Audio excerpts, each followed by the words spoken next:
Hello friends, welcome to Ramya channel. இன்றைக்கி நாம் என்ன ரெசிபி பார்க்க போகிறோன்னா, ஒரு சூப்பரான சுவையான மல்லி சட்னி எப்படி பண்ண போகிறோம் அப்படிங்கிறத இந்த வீடியோவில் நம்ம பார்க்க போகிறோம். வீடியோவை ஃபுல்லாக ஸ்கிப் பண்ணாமல் பாருங்கள். ஃபர்ஸ்ட் டைம் நம்ம சேனலை பார்க்குறவங்களா இருந்தால் கண்டிப்பாக சப்ஸ்கிரைப் பண்ணிக்கோங்க. நிறைய ரெசிபி வீடியோ வந்து நம்ம ரெகுலராக அப்லோட் பண்ணிகிட்டே இருக்கோம். ஃபஸ்ட்டு நம்ம மல்லி சட்னிக்கு தேவையான மல்லி வந்து பறிச்சுட்டு வந்துக்கலாம். மல்லி சட்னி செய்யலான்னு சொன்ன உடனே அனிருத் அஸ்வின் நான் தான் மல்லி பறிப்பேன் அப்படின்னு வேகமாக ஓடி போய் மல்லி பறிக்க ஆரம்பிச்சிட்டாங்க. அஸ்வின் அப்படி வேறு தலையெல்லாம் சேர்த்து அப்படி தான் பொறிக்க ஆரம்பிச்சிட்டான், மிங்கிள் பண்ணி வச்சுட்டான். நான் அதுக்கப்புறம் க்ளீன் பண்ணி எடுத்தேன். இது ஃபுல்லாமே வீட்டு யூஸ்க்காக தான் இந்த மல்லித்தலை போட்டிருக்கோம். ஃபுல்லாக காலி பண்ண முடியாது. நல்லா வளர்ந்துருச்சுன்னா அது மல்லி விதைகளுக்காக விட்டுருவோம்.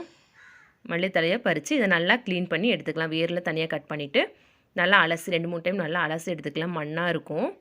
நல்லா அலசி தனியாக எடுத்து வச்சுக்கலாம். இப்போ நம்ம சட்னி செய்ய ஆரம்பிக்கலாம். ஒரு கடாய் எடுத்துகிட்டு கடாய் நல்லா ஹீட் ஆனதும் 2-3 டேபிள் ஸ்பூன் அளவுக்கு எண்ணெய் ஆட் பண்ணிக்கிறேன். எண்ணெய் நல்லா சூடாகட்டும். எண்ணெய் சூடானதுமே 2 டேபிள் ஸ்பூன் அளவுக்கு பச்சை கடலப்பருப்பு சேர்த்திக்கிறேன். நம்ம தாளிக்கிறதுக்கெல்லாம் போடுவோம் இல்லையா, அந்த கடலப்பருப்பு ஆட் பண்ணிக்கோங்க. உளுந்து இருந்தால் நீங்கள் உளுந்து ஆட் பண்ணிக்கலாம். நீங்கள் உளுந்து இல்லை, அதனால் நான் ஆட் பண்ணலை. அது கூடவே 1 ஸ்பூன் அளவுக்கு பச்சை கடலை, நடக்கடலை இருக்கு இல்லையா, அந்த கடலை சேர்த்திக்கலாம். தோலை உரித்து நீங்கள் சேர்த்திக்கலாம், இல்லை அப்படியே டேரெக்டாகவும் சேர்த்திக்கலாம்.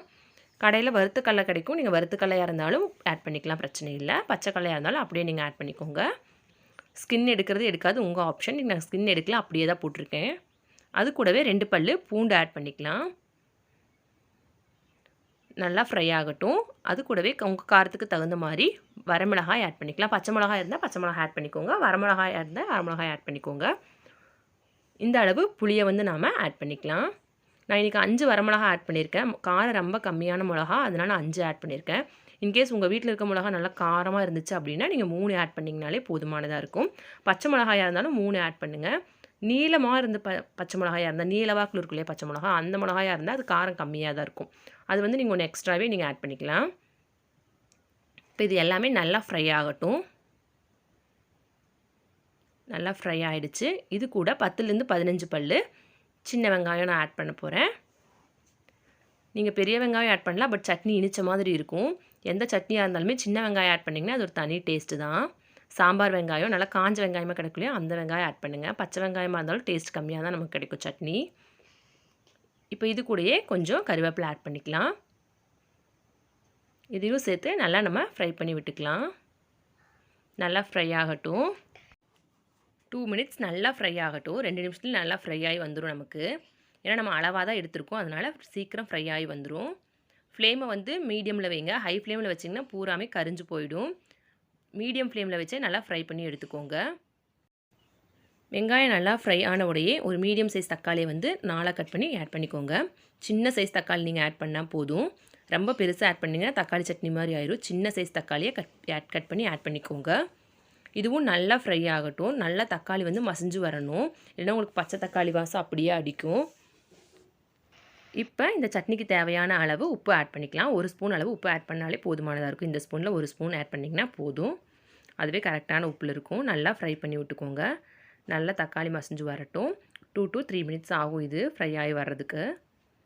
அதுக்கப்புறம் நம்ம மல்லித்தலையை வந்து ஆட் பண்ணிக்கலாம். நான் ஆல்ரெடி மல்லித்தலையை வந்து நல்லா வாஷ் பண்ணி எடுத்து வச்சுருக்கிறேன். அதை அப்படியே ஆட் பண்ணிக்கிறேன். நான் கட் பண்ணவெல்லாம் இல்லை. தலை ரொம்ப இளந்தலையாக இருந்ததுனால கட் பண்ண வேண்டியதில்லை. முத்துன தலையாக இருந்தால் நீங்கள் சின்ன சின்னதாக கட் பண்ணிங்கன்னா தான் ஈஸியாக ஃப்ரை ஆகும். இது இளந்தலைங்கிறனால 2 மினிட்ஸ்லேயே ஃப்ரை ஆயிரும், அதனால் கட் பண்ணலை. அதையும் ஆட் பண்ணி நல்லா கலந்து விட்டுக்கலாம்.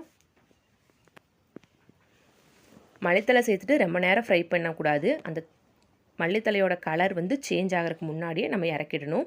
அப்போ தான் வந்து சட்னி நல்லா க்ரீனாக கிடைக்கும் நமக்கு. இல்லைனா கொஞ்சம் க்ரீன் வந்து டார்க் க்ரீனாக கிடைக்கும். இப்போ 1 டீஸ்பூன் அளவுக்கு தேங்காய் ஆட் பண்ணிக்கிறேன். இது ஆப்ஷனல் தான், நீங்கள் வேணும்னா ஆட் பண்ணிக்கலாம், இல்லைனா நீங்கள் ஸ்கிப் பண்ணிக்கலாம். இந்த அளவுக்கு மல்லித்தலை வதங்கினா போதும், ரொம்ப வதக்கிடாதீங்க. இப்போ வதக்கினது நல்லா ஆற விட்டுட்டு ஒரு மிக்ஸி ஜாருக்கு மாற்றி எடுத்துக்கோங்க. இப்போ நல்லா அரைச்சி எடுத்துகிட்டு வாங்க மிக்ஸி ஜாரில் போட்டு. சட்னி அரைச்சிட்டு ஒரு பவுலுக்கு மாற்றிடலாம். இப்போ இந்த சட்னிக்கு ஒரு தாளிப்பு ரெடி பண்ணிக்கலாம். தாளிப்பு கரண்டி வச்சு எண்ணெய் ஆட் பண்ணிக்கோங்க. நல்லெண்ணெய் ஆட் பண்ணிங்கன்னா செம டேஸ்ட்டாக இருக்கும். இன்றைக்கி நான் தேங்காய் எண்ணெய் தான் ஆட் பண்ணுறேன். நீங்கள் நல்லெண்ணெய் இருந்துச்சுன்னா நல்லெண்ணெய் ஆட் பண்ணி தாளிங்க, செம டேஸ்ட்டாக இருக்கும். எண்ணெய் நல்லா காஞ்சதும் கடுகு உளுந்தம்பருப்பு ஆட் பண்ணிக்கலாம். கடுகு உளுந்தம்பருப்பு நல்லா பொரியட்டும். பொரிஞ்ச உடனே ஒரு கைப்பிடி அளவுக்கு கருவேப்பிலை ஆட் பண்ணிக்கலாம். கருவேப்பிலையும் நல்லா பொரிஞ்சிருச்சு. இப்போ இதை நம்ம சட்னி மேலே அப்படியே எடுத்து ஊற்றிக்கலாம். இவ்வளோதாங்க. டக்குன்னு ஒரு சட்னி அரைக்கணும்னா நீங்கள் இந்த சட்னி வந்து ட்ரை பண்ணலாம். வீட்டில் மல்லித்தலை நிறையா இருக்குது அப்படிங்கிறப்ப நீங்கள் இதை ட்ரை பண்ணி பார்க்கலாம். செம்ம டேஸ்ட்டாக இருக்கும். டெய்லியும் தேங்காய் சட்னி, தக்காளி சட்னி இப்படி சாப்பிட்றதுக்கு இது கொஞ்சம் டிஃப்ரெண்ட்டாகவும் இருக்குங்க. பார்க்குறதுக்கு எப்படி கலர்ஃபுல்லாக இருக்குதுன்னு பாருங்கள். இந்த ரெசிபியை ட்ரை பண்ணி பாருங்கள். ட்ரை பண்ணி பார்த்துட்டு எப்படி இருந்துச்சுன்னு எனக்கு கமெண்ட்டில் சொல்லுங்கள். இந்த ரெசிபி உங்களுக்கு பிடிச்சிருந்தா லைக் பண்ணுங்கள், ஷேர் பண்ணுங்கள், கமெண்ட் பண்ணுங்கள். மறக்காமல் நம்ம ரம்யா சேனலை சப்ஸ்கிரைப் பண்ணிடுங்க. அப்படியே பக்கத்தில் இருக்க பெல் ஐக்கானையும் கிளிக் பண்ணிவிடுங்க. அப்போ தான் நான் போடுற வீடியோவோட நோட்டிஃபிகேஷன் உங்களுக்கு உடனுக்குடனே வரும். ஃபேஸ்புக்லேயும் இன்ஸ்டாலையும் நம்ம பேஜை ஃபாலோ பண்ணிக்கோங்க. தேங்க்யூ.